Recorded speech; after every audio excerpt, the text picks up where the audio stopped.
Okay, 7th graders, welcome to the grammar portion of October 5th, 2020. And today we're going to be looking at page to about 73 or 4 in text. So make sure you get that out and that you have it in.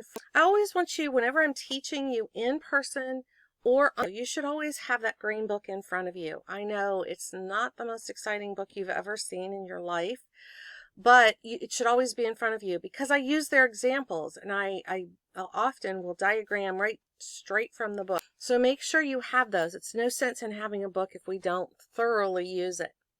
So today we are still in the chapter about sentences, and we've learned that there's independent, the declarative, there's the interrogative, the imperative, and the exclamatory. We've learned all of that. We're moving on to talking about clauses and how they work together in our sentences. I am going to run back through what we've learned already. We talked about those 4 types of sentences.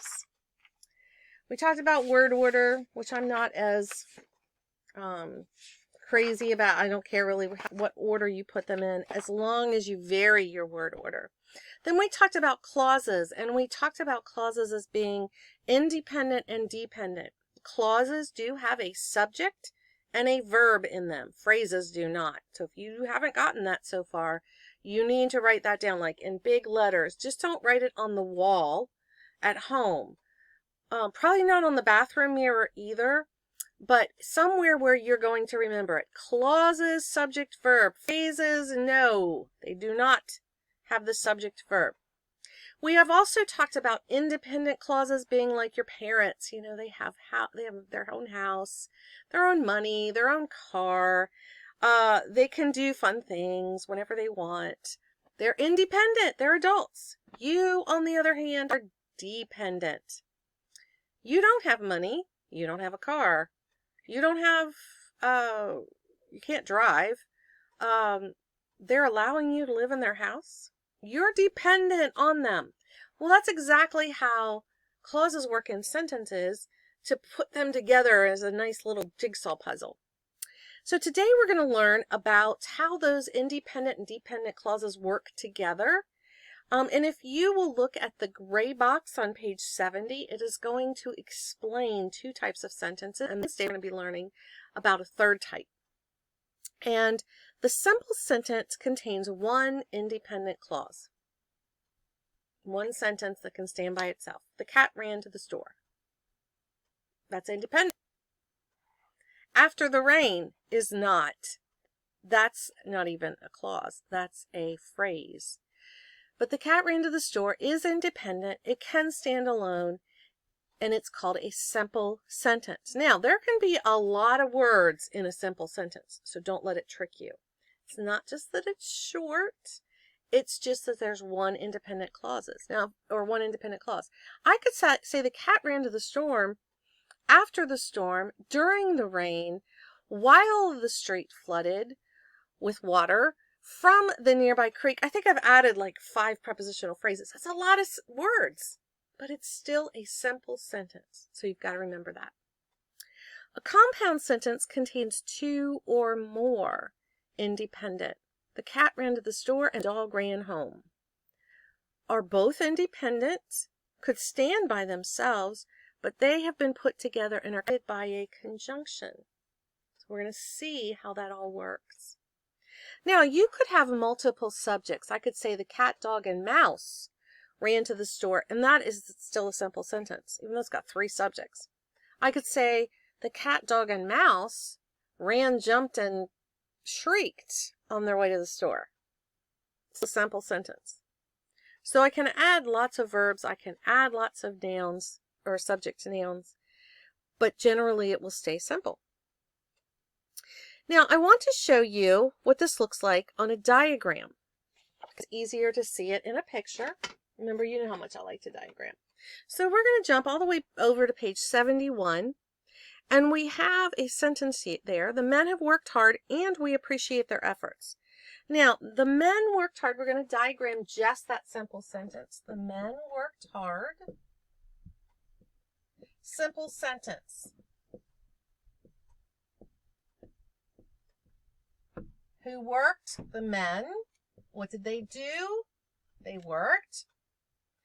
Then we know how hard they worked. This is hanging out with the verb, so it's an adverb, and this is an article adjective. The word the, a, and an are always adjectives. So there's that first part of the sentence. This is how you diagram it. Now, let me show you. We're going to put it together with another independent. See if I can do this smaller. The men worked hard.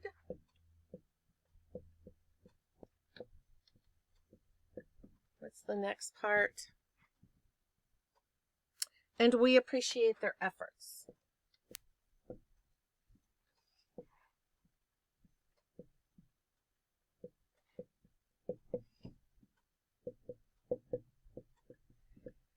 All right. Generally, this is your clue. Not always. But if you have and you have two complete thoughts, then you know that you probably have a compound sentence. Compound, just like compound word. Compound word has two words in it stuck together. Compound sentence, two independent stuck together. What I'm going to do here is I'm going to have my first main line. Notice that first main line. Men worked. Ask yourselves those questions. Who worked? The men. What did they do? They worked. That'll help you find the subject and verb. Now, to get the next thing, I'm not going to put a line down here. I'm going to keep going. And I'm going to put my little and there. And now I have another main line. I have two main lines because it's compound. And we appreciate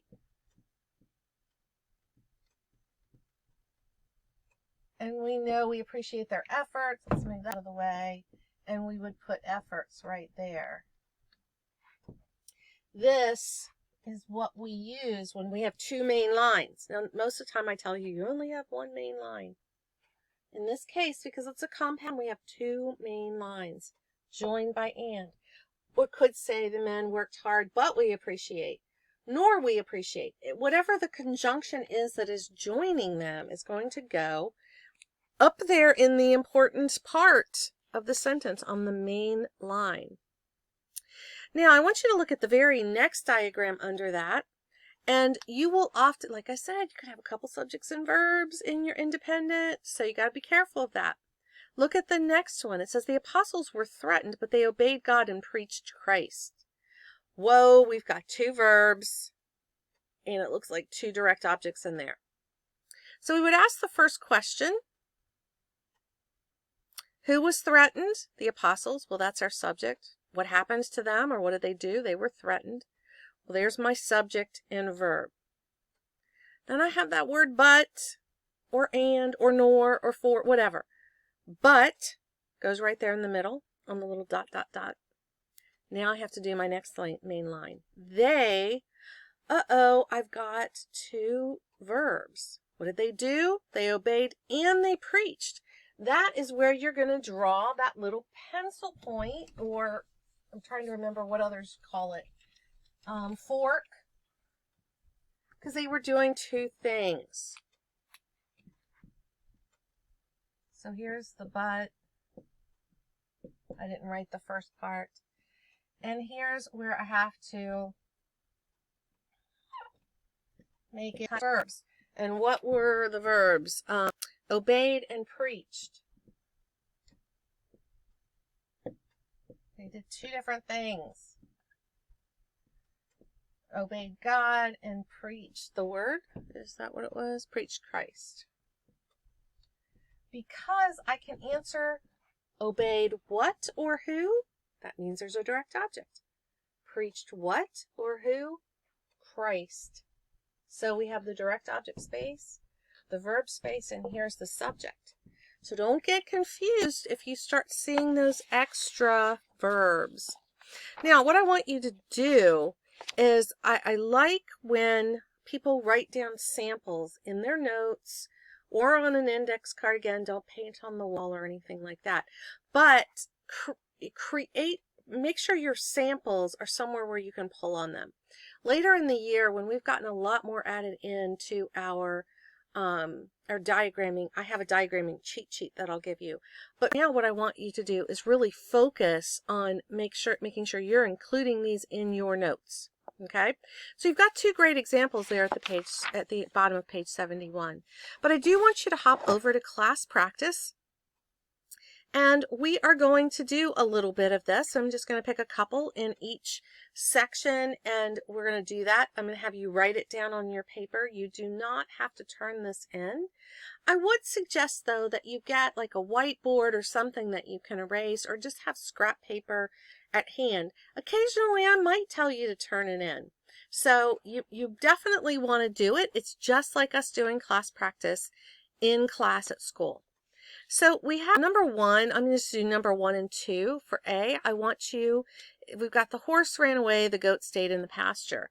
Now this is the type of reading that I'm getting from 4th and 5th graders, but I want to get that developed into better sentences. That's what we're doing here. The second one, Father will need us to help. We will not finish on time. I want you to take those sentences, use a conjunction, but, and, nor, for, and turn them into better sentences. When you've done that, come back and I'll give you some samples. So pause the video and then come back. Okay, if you're back, I'm assuming that you did number 1 and 2. And the first one says, the horse ran away, the goat stayed in the pasture. I think I would do something like the horse ran away, but the goat stayed in the pasture. You could also put a clausal in there for a dress up. The horse ran away as the goat stayed in the pasture would work, but it would become a dependent clause. So it's probably not a good idea to change the structure or the format. In general, just use but, or, nor, for. But I did want to point that out. Father will need to help us. We will not get. Well, let me start that one over. Father will need to help us, or we will not finish on time.